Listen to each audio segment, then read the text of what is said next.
This is one of the bottom sashes where all of this fell out. It's all sodden wet, so that needs to be cut out. Whoever did it had used nails to put everything together again. So that's the one. This is the top sash.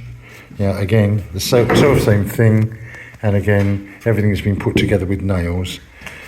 Now across here, these look reasonable, and because they're static, because they're fixed sashes, we should be able to get away with those. There's a couple of panes of glass that need to be replaced on those. This is the top sash the top sash of the middle window.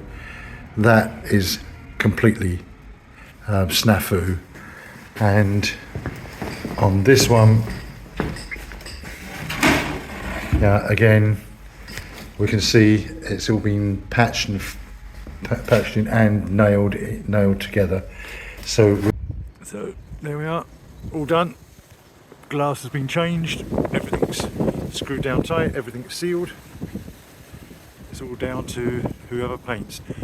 Please do not paint the putties for at least a week, and preferably if you could use aluminium wood primer as the first coat on, or both coats on the outside, before you start putting undercoat and gloss on.